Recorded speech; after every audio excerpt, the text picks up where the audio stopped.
Arvad o gedə hara baxır? Elə bir o qıza vuyulub. Ağay gəndi bizim bacı cihazlarını buradan almışdı. Şəraitiz həmandır. Şəraitimiz elə haman kimindir, bidun bəhrə əksatla xidmətinizdə var. Kişi yadıva gəliydi, sən də mənə ha bu cür aşıqana baxıydın. Elə bir acəşşəh yoncuya baxıydın. O elə mənim babaqçılığım sənə baxandan başladı da. Dədəm böyüya səni quru bətlədi mənə heç düzəməlli cihazat da vermədi. Cihazımın nə idi? Bir daha geçsinəm pəncə getmişdin da. Cihazı bu cürba yerdən alarlar. Hacı sən qəndin 5000 qələm cinsi var. Söymürdün almayaydın. Anlamadım aldım. Nə cür almışam o cürdə boşayacağım. Nə mənə biləsə davam görün. Yapışdı. Orva səni nə deyim olur? Bəşliyin adınız nə mənədir? Mən Tiniyam, sizin adınız nə mənədir? Çatın baba. Gəldim bu. Çek qapızda oyna. Mücərrədsiz? Bəli, siz nədir? Mən də mücərrədim. Dayan görün. Hələ bax buya bir də çalıydı. Vay dədə arvad indi sənə deyərəm. Baba getmə. Görürsən nə vaxt bu bilərim. Vay o məni vura bilər. Ötürü. Getmə. Vay dədim ötür. Ötür gəlsin görüm nədir? Get da. Vay mən deyirəm ötür. Sənin ağlıma nə gəlib ya bu şey? Biz söylədə qalırdıq. Siz qalan yer heç müstəyaq da deyil. Elə bir sənin bədənin cizir. Gələk bundan sənə ədəb verir. Gətirim qabağa kimə ədəb verirsən? Verdim bile.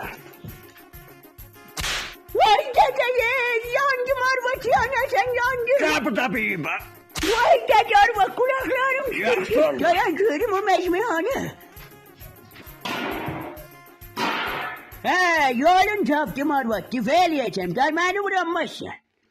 Evet, bu ellimin kimindir burada düşüp şeye? Özde tazalaydandı. Hani arvat?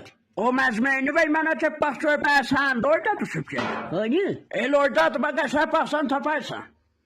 Yox da axı. El oradadır, bax diqqətli baxsan tapacaqsan. Diqqətli baxıram, yoxdur. Vay qədəyim! Bir də o tıfalardan eləmə, əlviş verək.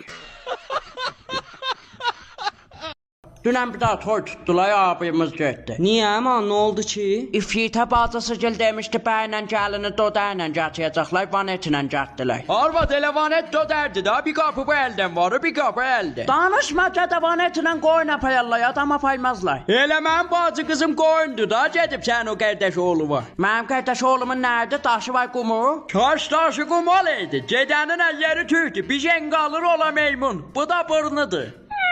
Sən o bacı qızından yaxçıdır ki, 80 yaşı var, hələ indi əyəcəkdik. Danışlayanda da deyir, hələ mən biyo vaxtımdır. Elə bir gərək bu qəddən sənin başında sına, gördüm.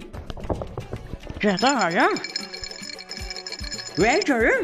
Vay dedi. Çək qapızda oyna. İndi sənə bir kapı görsədim arvad. Dayan gördüm. Hələ ağaç da gətirsən, ver görüm, ver mənə. Ver görüm, tezən, ver mənə, ver mənə. Dayan görüm, hələ o görməz. Sən, Arvad